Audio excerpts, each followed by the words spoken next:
बिस्मिल्लाहिर्रहमानिर्रहीम। First year class. इस lecture के अंदर हम एक्सरसाइज नंबर 1.1 का क्वेश्चन नंबर 2, 3 और 4 सॉल्व करने जा रहे हैं। ठीक है जी। तो स्टार्टिंग में कुछ ये इंट्रोडक्शन हम ले लेते हैं टर्म्स का, जिनमें नंबर 1 पे लिखी है जी कॉन्जुगेट ऑफ कॉम्प्लेक्स नंबर। अब कॉन्जुगेट ऑफ कॉम्प्लेक्स नंबर का मतलब क्या होता है कि for any complex number z equal to a plus b iota, जो उसका कॉन्जुगेट होगा एक तो उसको बार से नोट किया जाएगा और उसमें किया ये जाएगा कि जो इमेजिनरी पार्ट होगा उसका साइन चेंज कर दिया जाएगा। तो जो हमारे पास न्यू कॉम्प्लेक्स नंबर बनेगा उसको कॉन्जुगेट बोलेंगे। इसी तरह मॉडुलस ऑफ कॉम्प्लेक्स नंबर के अंदर कोई भी हमारे पास अगर कॉम्प्लेक्स नंबर दिया जाता है a प्लस बी आयोटा, तो हमें उसका मॉडुलस जो है वो एक तो ये मॉड साइन से मेंशन करना है और उसके बाद फाइंड कैसे करना है कि इसके रियल पार्ट और इमेजिनरी पार्ट का स्क्वायर लेके उनके सम का स्क्वायर रूट फाइंड करेंगे। ठीक हो गया जी। तो ये दो जो है ना वो समझ लें फॉर्मूलाज हैं जो आगे जितने भी क्वेश्चन सॉल्व करने जा रहे हैं वहाँ पे अप्लाई होंगे। तो विदाउट वेस्टिंग एनी टाइम हम क्वेश्चन नंबर 2 जो है वो स्टार्ट करते हैं। क्वेश्चन नंबर 2 में हमें ये बोला गया है कि prove that z bar is equal to z if and only if z is real. यानी आपने प्रूव करना है कि conjugate of a complex number is equal to that number if and only if that number is real. यानी सिर्फ real numbers के लिए conjugate और नंबर जो है वो इक्वल होते हैं, इमेजिनरी के लिए ऐसा नहीं होता। ठीक है जी। तो हम लिखेंगे जी let z is equal to a plus b iota. अब हमने ये एक जो है ना वो कॉम्प्लेक्स नंबर ले लिए जिसके अंदर रियल पार्ट भी मौजूद है और इमेजिनरी पार्ट भी मौजूद है।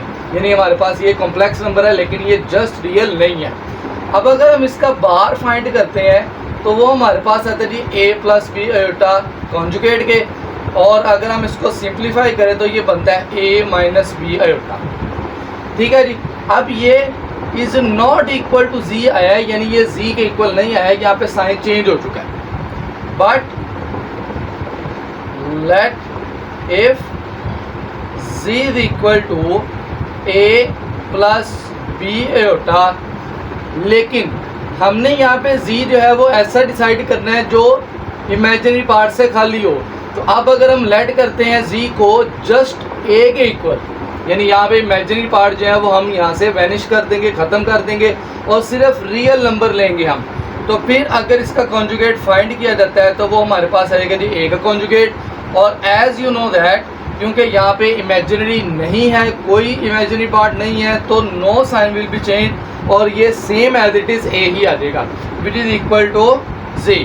ठीक हो गया जी। तो हमने इस तरह से प्रूव कर दिया है कि अगर z जो है वो एक रियल हो तो सिर्फ तब ही उसका कॉन्जुगेट जो है वो इसके इक्वल आएगा। तो hence prove that z bar is equal to z if and only if z is real। ठीक हो गया जी। तो हमने यहाँ पे जो रिक्वायरमेंट थी उसको प्रूव कर दिया कि अगर इमेजिनरी पार्ट दिया जाए तो उसका कॉन्जुगेट जो है वो उसी नंबर के इक्वल नहीं आता, जस्ट रियल के अंदर ये सेटिस्फाई होता है। Now come to the question number 3। Question number 3 में ये बोला गया जी for z belongs to complex number show that. नीचे हमारे पास ये चार जो है ना वो मुख्तलिफ पार्ट्स या क्वेश्चन दिए हुए हैं जिनको हमने प्रूव करना है कि फॉर एनी कॉम्प्लेक्स नंबर ये जो हमारे पास कुछ आइडेंटिटीज़ या रिलेशंस दिए हुए हैं वो सेटिस्फाई होते हैं। तो फर्स्ट वाले से स्टार्ट करते हैं और उनके ऊपर रूल्स या फिर फॉर्मूलाज वही लगेंगे कि या तो हमें जो है ना वो रियल और इमेजिनरी पार्ट्स का पता होना चाहिए, या फिर जो है ना वो हमें मॉडुलस का पता होना चाहिए, या फिर उसके अलावा हमें कॉन्जुगेट का पता होना चाहिए। तो हम लेट कर लेते हैं हमारे पास जी जो है ना वो equals to a plus b iota आ जाता है। ठीक है जी। और उसके अलावा जो z बार होगा वो हमारे पास आ जाएगा a माइनस बी आयोटा। तो अब ये अगर वैल्यूज़ यहाँ पे पुट कर दी जाए so left hand side is equal to z plus z bar by 2। तो अगर इसको हम सिंप्लीफाई करें तो z की जगह पे आ जाएगा जी a प्लस बी आयोटा। ठीक है जी। और z बार की जगह पे हम लिखेंगे a माइनस बी आयोटा। और अगर इनको सिंप्लीफाई कर लिया जाए तो फिर हमारे पास ये दोनों हो जाते हैं जी कैंसिल, क्योंकि पॉजिटिव और नेगेटिव वैल्यू जो है वो कैंसिल आउट हो जाएंगी और रिमाइंडर में हमारे पास बचेगा जी 2a डिवाइडेड बाई 2। अब यहाँ पे अगर 2 को भी कैंसिल आउट कर लिया जाए तो हमारे पास रिमाइंडर बचता है जस्ट a, और a यहाँ पे क्या है, a is equal to real part of z। तो यही हमें प्रूव करके देना था कि जो इनका सोल्यूशन होगा वो हमारे पास हमारे ही कॉम्प्लेक्स नंबर का रियल पार्ट आएगा। ठीक हो गया जी। इसी तरह अब क्वेश्चन नंबर 3 के सेकंड पार्ट की तरफ बढ़ते हैं। तो यहाँ पे भी आपको यही चीज़ें लेट करनी है, ठीक है जी। यहाँ पे भी सेम टू सेम यही चीज़ें हम लेट करेंगे, और अगर हम इसकी भी लेफ्ट हैंड साइड से स्टार्ट करें तो वहाँ पे z की जगह पे हम लिखेंगे जी a प्लस बी आयोटा, और यहाँ पे ब्रैकेट्स जो है वो अप्लाई करना ज़रूरी होगी क्योंकि हमें सब्ट्रैक्ट करना है वैल्यूज़ को, और इसकी जगह पे आ जाएगा जी a minus b iota divided by 2 iota. तो जो हमने लेफ्ट साइड लिखी हुई थी उसको हम सिंप्लीफाई करने जा रहे हैं। तो a प्लस बी आयोटा, क्योंकि बाहर माइनस है तो साइन चेंज कर दिए जाएंगे, ये बन जाएगा जी minus a plus b iota divided by 2 iota. उसके बाद नेक्स्ट ये हमारे पास जो a और माइनस a है इनको कैंसिल आउट करने के बाद b आयोटा और b आयोटा हमारे पास आ जाएगा जी 2b आयोटास। अब अगर इसको डिवाइड कर लिया जाए तो after cancelling 2 and iota we have just b, और b क्या है, हमारे ही इमेजिनरी या कॉम्प्लेक्स नंबर का जो इमेजिनरी पार्ट है वो है जी। ठीक है जी, which is equal to imaginary part of z। तो ये भी हमने प्रूव कर दिया।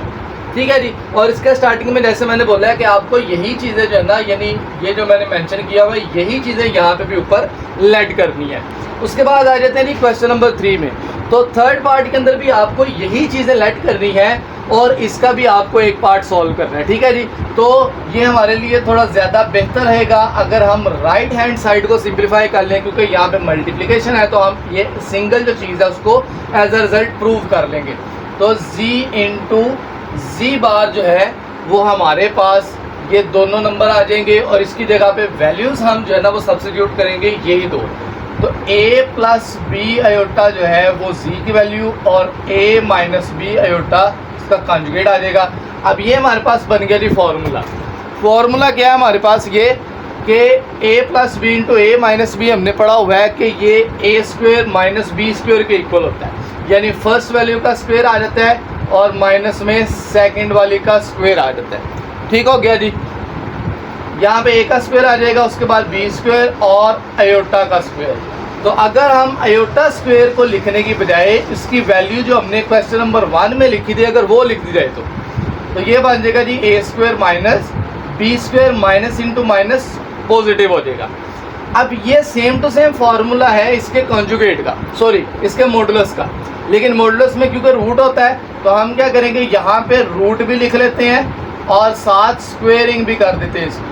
तो अगर हम इस अंदर वाली ब्रैकेट के अंदर जो कुछ लिखा हुआ है इसकी जगह पे अगर मॉडुलस लगा दिया जाए और स्क्वेयर बाहर आ जाए तो ये तो हमारे पास लेफ्ट हैंड साइड प्रूव हो जाएगी। ठीक हो गया जी।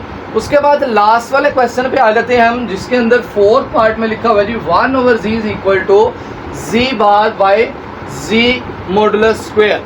ठीक है जी। तो अगर इस क्वेश्चन की बात की जाए तो यहाँ पे भी हमें जो है ना वो लेट वही चीज़ें करनी है जो हमने यहाँ पे की है। तो यही चीज़ें लेट करने के बाद अगर हम इसको सॉल्व करें जी लेफ्ट हैंड साइड से, लेफ्ट हैंड साइड में क्या है जी 1/z, और z की जगह पे हम क्या लिखने जा रहे हैं a प्लस बी आयोटा।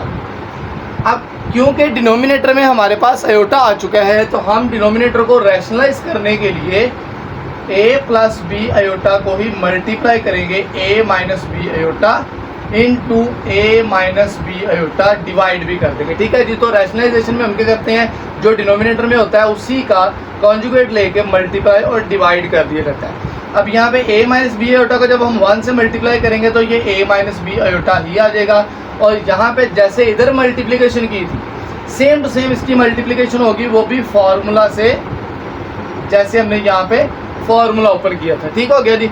और यहाँ पे भी हम आयोटा स्क्वायर की जगह पे अगर -1 लिख दें तो ये हमारे पास बनता है जी a square plus b square. और अभी हमने ये प्रूव करके दिया है कि भाई a square plus b square जो है वो तो मॉडुलस ऑफ z के स्क्वायर के इक्वल है।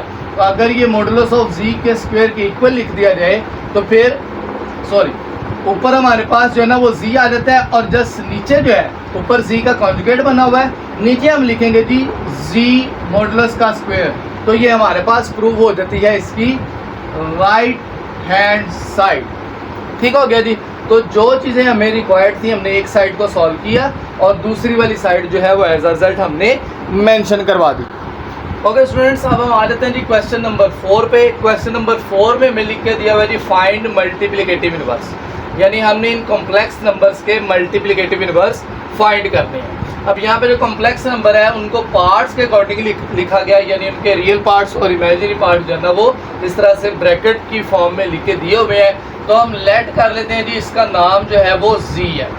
तो रियल पार्ट इसका -4, फिर प्लस और आगे इमेजिनरी पार्ट एओर्टा लगा के लिख दिया जाएगा। उसके बाद अगर इसके मल्टीप्लिकेटिव इनवर्स की बात की जाए तो मल्टीप्लिकेटिव इनवर्स जो है वो होता है जी किसी भी नंबर का रेसिप्रोकल, यानी 2 है तो 1/2, 3 है तो 1/3, तो अगर z है तो 1/z, और ये हमारे पास इक्वल आ जाएगा -4 + 7 आयोटा की। अब हमें क्या करना है, हमें जस्ट रैशनलाइज करना है इसके डिनोमिनेटर को। जैसे अभी यहाँ पे हमने क्वेश्चन में किया था कि रैशनलाइजेशन का प्रोसेस क्या होता है कि हम अपने ही नंबर का जो डिनोमिनेटर होता है उसका कॉन्जुगेट फाइंड करने के बाद हम उसी के साथ मल्टीप्लाई और डिवाइड करवा देते हैं। ठीक हो गया जी। तो -4 - 7 होता जो कि इसका कॉन्जुगेट था, कॉन्जुगेट में जस्ट जो इमेजिनरी पार्ट है उसका साइन चेंज किया जाएगा और उसी से मल्टीप्लाई और डिवाइड करवा देंगे। अब क्योंकि हमने इसी का कॉन्जुगेट लिया हुआ है, इसी का साइन चेंज किया हुआ है, तो हमारे पास जो डिनोमिनेटर के अंदर फॉर्मूला बनेगा वो सेम टू सेम वही a² - b² वाला होगा, यानी ऊपर तो 1 से मल्टीप्लाई करवा के हमारे पास यही कॉन्जुगेट आ जाएगा, नीचे हमारे पास -4 का स्क्वायर और साथ -7 आयोटा स्क्वायर आ जाएगा।